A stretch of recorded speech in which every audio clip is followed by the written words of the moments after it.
الحمد لله وكفى وسلام على عباده الذين اصطفى أما بعد فأعوذ بالله من الشيطان الرجيم بسم الله الرحمن الرحيم إن هذا القرآن يهدي للتي هي أقوم وقال تعالى في مقام آخر فاذكروني اذکرکم واشکروا لی ولا تکفرون سبحان ربک رب العزة عما یصفون وسلام علی المرسلین والحمد للہ رب العالمین اللہم صل علی سیدنا محمد وعلی آل سیدنا محمد وبارک وسلم۔ بڑی ہی بابرکت مجلس ہے تکمیل قرآن کی مجلس۔ بچوں نے قرآن کریم مکمل فرمایا۔ ایسی مجلس میں اللہ تعالیٰ کی رحمتیں اور برکتیں اترتی ہیں۔ ہماری سعادت مندی ہے کہ ہمیں بھی اس مجلس میں اللہ تعالیٰ نے شرکت کا موقع عطا فرمایا، لہٰذا ان مجالس میں ادب اور احترام سے بیٹھنا اور اپنے دل کے پیالے کو خالی رکھنا اور توجہ کے ساتھ بیٹھنا، تاکہ ہم جو سنیں اس سے ہمیں عمل کی بھی اللہ تعالیٰ توفیق عطا فرما دیں۔ قرآن کریم سرچشمہ ہدایت ہے، انسانوں کو اندھیروں سے نکال کر روشنیوں کی طرف لانے والی کتاب ہے۔ یہ سرچشمہ ہدایت ہے، یہ دستور حیات ہے، منشور حیات ہے، بلکہ پوری انسانیت کے لیے آب حیات ہے، اور یہ اللہ تعالیٰ سے بچھڑے ہوئوں کو اللہ تعالیٰ سے ملانے والی کتاب ہے۔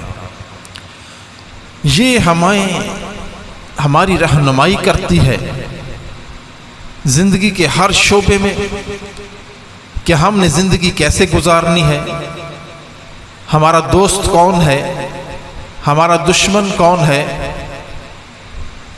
ہمیں کس چیز سے فائدہ ہوگا، کس چیز سے نقصان ہوگا، زندگی کیسے گزاریں گے، زندگی کے اندر سکون کیسے حاصل ہوگا،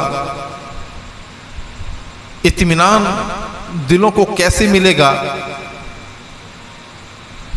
تو سب سے پہلے قرآن کریم سے ہم پوچھتے ہیں کہ ہمیں سب سے زیادہ نقصان کون دیتا ہے، کون ہمارا دشمن ہے؟ تو قرآن کریم کے اندر قرآن ہمیں بتاتا ہے ان الشیطان لکم عدو فاتخذوہ عدوا، شیطان یہ تمہارا دشمن ہے، اس کو دشمن بنا کے رکھو، اس سے دوستی نہیں کرنی۔ علم اعہد علیکم یا بنی آدم اللہ تعبد الشیطان، اے بنی آدم میں نے تمہیں حکم نہیں دیا تھا کہ شیطان کی پوجا نہ کرنا، یہ تمہارا کھلا دشمن ہے۔ وَنِعْبُدُونِ هَذَا صِرَاطٌ مُسْتَقِيمٌ، اور میری ہی عبادت کرنا یہ سیدھا راستہ ہے۔ وَلَقَدْ أَضَلَّ مِنْكُمْ جِبِلًّا كَثِيرًا، اس شیطان نے بہت سے لوگوں کو گمراہ کر دیا۔ جب یہ شیطان بندے کو گمراہ کر دیتا ہے، بندے کو کسی کام کا نہیں چھوڑتا۔ شیطان کا حملہ یہ ہوتا ہے کہ یہ بندہ اپنے رب سے دور ہو جائے، بندے اور رب کے درمیان تفریق ڈالنے کی کوشش کرتا ہے، اور جب بندے کی موت کا وقت قریب آ جاتا ہے تو اس کی پوری کوشش ہوتی ہے کہ یہ بندے کو ایمان کی دولت سے خالی کر کے اس دنیا سے بھیج دے۔ تو شیطان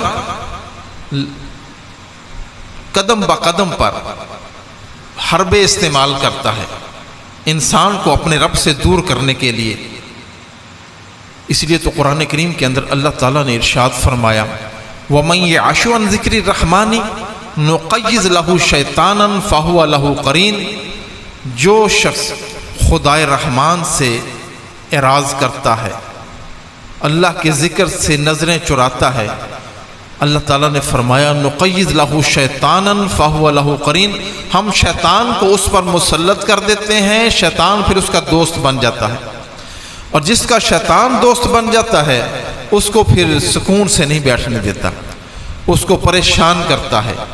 حدیث مبارکہ میں آتا ہے حضور اکرم صلی اللہ علیہ وسلم نے ارشاد فرمایا ان الشیطان جاسم علی قلب ابن آدم، شیطان جو ہے وہ ابن آدم کے دل کے ساتھ چمٹا ہوا ہے۔ فَإِن ذَكَرَنِي عَبْدِي فَإِن ذَكَرَ اللَّهَ، جب بندہ اللہ کا ذکر کرتا ہے خانہ سا تو شیطان پیچھے ہٹ جاتا ہے۔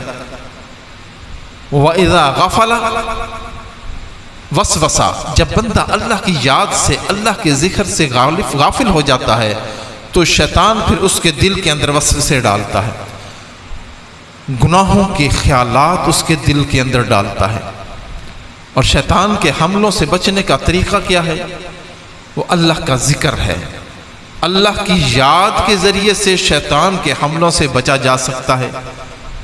قرآن ہماری رہنمائی کرتا ہے، ہمیں بتاتا ہے ان الذین اتقوا اذا مسهم طائف من الشیطان تذکروا، وہ لوگ جنہوں نے تقوی اختیار کیا جب شیطان کی ایک جماعت ان پر حملہ آور ہوتی ہے تو وہ اللہ کو یاد کرتے ہیں، اللہ کا ذکر کرتے ہیں، تو پھر وہ شیطان کے حملے سے محفوظ رہ جاتے ہیں۔ تو شیطان انسان کا دشمن ہے، اس کا پہلا یہ حملہ اور حربہ یہ ہوتا ہے کہ بندے کو اللہ کی یاد سے غافل کر دیتا ہے۔ استحوذ علیہم الشیطان فانساہم ذکر اللہ، شیطان ان پر غالب آ گیا، پھر ان کو اللہ کی یاد سے بھلا دیا، اللہ کی یاد ان سے بھلا دی، غافل کر دیا۔ جب بندہ اللہ کی یاد سے غفلت برتتا ہے تو پھر کیا ہوتا ہے؟ شیطان کا اگلا حملہ بندے کے فرائض پر ہوتا ہے، اس سے فرائض چھڑواتا ہے، اور فرائض میں سب سے قیمتی فرض، اہمیت والا فرض کون سا ہے؟ وہ نماز ہے۔ بندے کی نماز اس سے چھڑوا دیتا ہے۔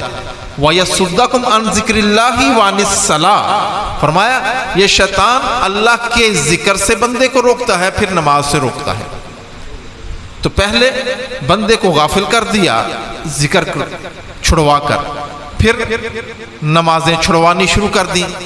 جب بندہ نمازیں چھوڑنا شروع کر دیتا ہے پھر اس بندے کے اوپر اس کا اگلا حملہ یہ ہوتا ہے کہ یہ بندے کے ایمان پر ڈاکہ ڈالتا ہے۔ قریب ہے یہ بندے کے ایمان پر ڈاکہ ڈالے اور اس کو ایمان سے محروم کر دے۔ تو شیطان سے بچنے کا ایک ہی طریقہ ہے کہ بندہ اللہ کی یاد، اللہ کے ذکر کو کثرت کے ساتھ کرے، اللہ کی یاد میں زندگی گزارے، اور دلوں کا سکون بھی اللہ کے ذکر کے ساتھ وابستہ ہے۔ آج ہمارے پاس ہر قسم کی سہولت موجود ہے، گھر کے اندر گھر موجود ہے، بیوی بچے بھی ہیں، اپنی سواری بھی موجود ہے، کاروبار بھی ٹھیک ہے، لیکن دلوں کے اندر سکون نہیں ہے، اطمینان نہیں ہے، بے چینی ہی بے چینی ہے۔ اس کی وجہ کیا ہے؟ اس کی وجہ یہی ہے، وہ بھی ہمیں قرآن بتاتا ہے۔ قرآن ہمیں کیا کہتا ہے؟ الا بذکر اللہ تطمئن القلوب، سنو دلوں کا اطمینان، دلوں کا سکون اللہ کی یاد کے ساتھ وابستہ ہے، اللہ کے ذکر کے ساتھ وابستہ ہے۔ کتنی تسکین وابستہ ہے تیرے نام کے ساتھ، کتنی تسکین وابستہ ہے تیرے نام کے ساتھ، نیند کانٹوں پہ بھی آ جاتی ہے آرام کے ساتھ۔ دنیا سے نہ دولت سے نہ گھر آباد کرنے سے، دنیا سے نہ دولت سے نہ گھر آباد کرنے سے تسلی دل کو ہوتی ہے خدا کو یاد کرنے سے۔